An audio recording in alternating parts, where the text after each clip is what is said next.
প্রকৃতির নিয়মে প্রত্যেক জীবেরই মৃত্যু হয়। সেটা কিন্তু ঈশ্বর যখন চান তখনই হয়। বার্ধক্য বা রোগ বা তার সময় এলে মৃত্যু হয়। কিন্তু অকালে মৃত্যু বা স্বেচ্ছায় মৃত্যুবরণ যারা করে তাদের পরিণতি কি হয় সেটাই আজকে জানবো। কি বলেছেন শ্রীহরি? একদিন পক্ষীরাজ গরুর বৈকুণ্ঠে ভগবান শ্রীহরিকে মৃত্যুর পরিবর্তন গতি নিয়ে নানান প্রশ্ন করছিলেন। এক পর্যায়ে তিনি কম্পিত কণ্ঠে জিজ্ঞাসা করলেন, হে জনার্দন, জগতে কেউ বার্ধক্যে মারা যায়, কেউ বা রোগে।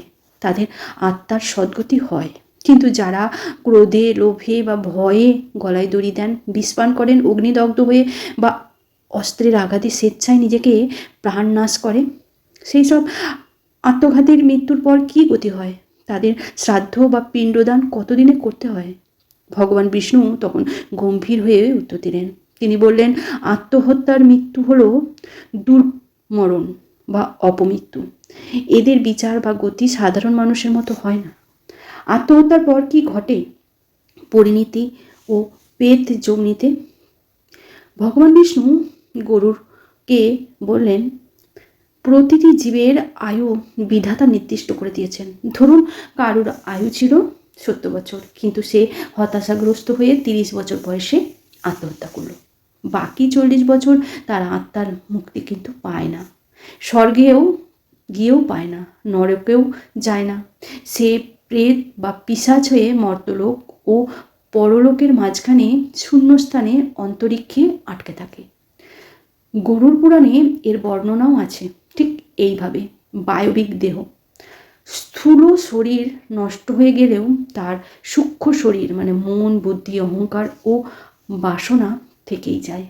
তীব্র যন্ত্রণা, যে প্রচণ্ড ক্ষুধা ও তৃষ্ণায় ছটফট করে, কিন্তু স্থূল শরীরে না থাকে জল, না থাকে অন্ন গ্রহণ, কোনো কিছুই সে করতে পারে না।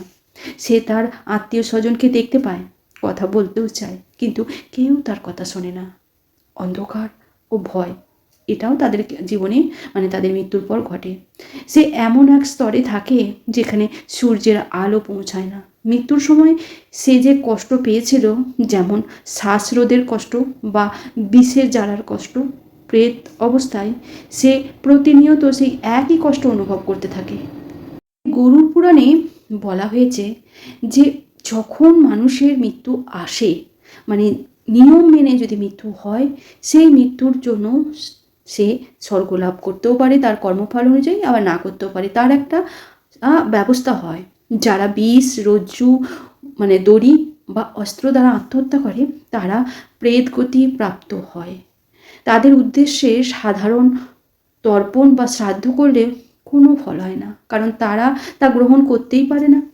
শ্রাদ্ধ ও পিণ্ডদানের নিয়ম কতদিনে হয় তাদের, এটা অনেকেই জানতে চায়। একটি সাধারণ মৃত্যুর শ্রাদ্ধ থেকে সম্পূর্ণ ভিন্ন। গরুর পুরাণ ও স্মৃতিশাস্ত্রের নিয়মগুলো ঠিক এই রকম। সাধারণ শ্রাদ্ধ নিষিদ্ধ এই ধরনের মৃত্যুর ক্ষেত্রে। আত্মহত্যাকারীর জন্য স্বাভাবিক অসহ্য পালন বা সাধারণ শ্রাদ্ধ, যা সাধারণত 10 বা 11 বা 13 বা 12 দিনে করা হয়, সেটা কিন্তু করা যায় না, কারণ সে পাপী এবং অশুচি অবস্থায় থাকে। সেই জন্য সাধারণ পিণ্ড বা জল সে গ্রহণ করতেই পারে না। অসহ্যকাল তাদের কতদিন চলে বা কতদিনে করতে হয়, কোনো কোনো শাস্ত্র মতে আত্মহত্যাকারীদের জন্য কোনো অসহ্য নেই, সত্য অসহ্য।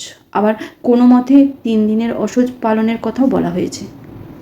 এক এক জায়গায় এক এক রকম মতামত আছে। তবে মুক্তির উপায় কি এদের কি মুক্তি হয় না? এটা আমাদের অনেকেরই প্রশ্ন।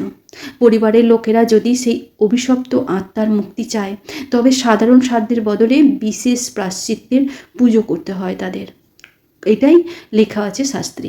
নারায়ণ বলি, নারায়ণ বলিটা আবার কি জিনিস?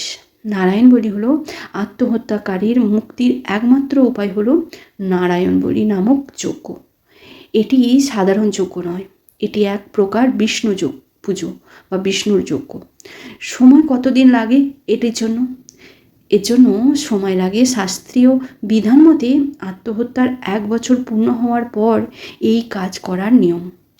দ্বিতীয়ত হচ্ছে তবে আধুনিককালে বা বিশেষ প্রয়োজনে মৃত্যুর 1100 বা 1200 দিনেও কোনো পবিত্র তীর্থে যেমন গয়া, কাশী বা ত্রিবেণী সঙ্গমে গিয়ে নারায়ণ বলি সম্পন্ন করা যায়।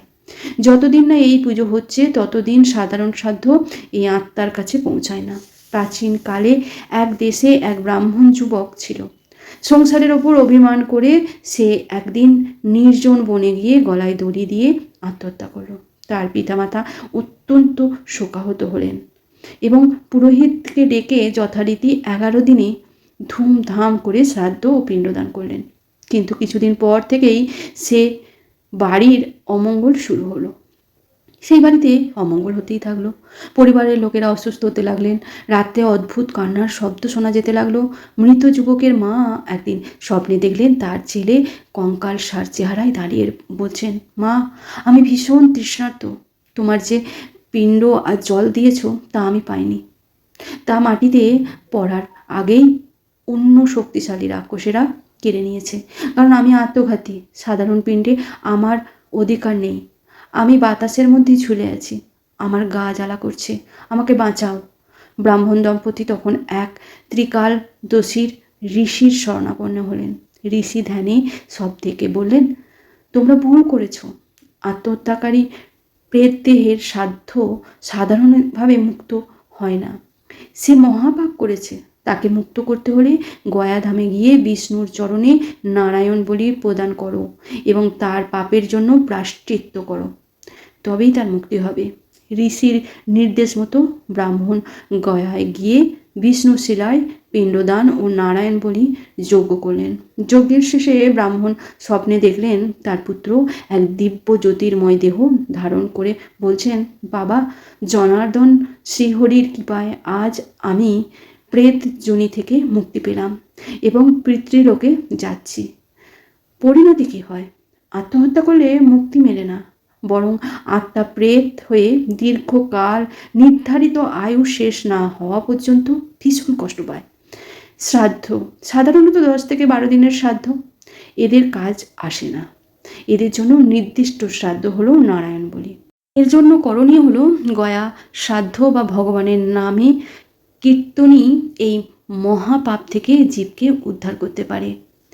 জীবন সুখ দুঃখের সমষ্টি। দুঃখ ভাগ করাই কর্মক্ষয়।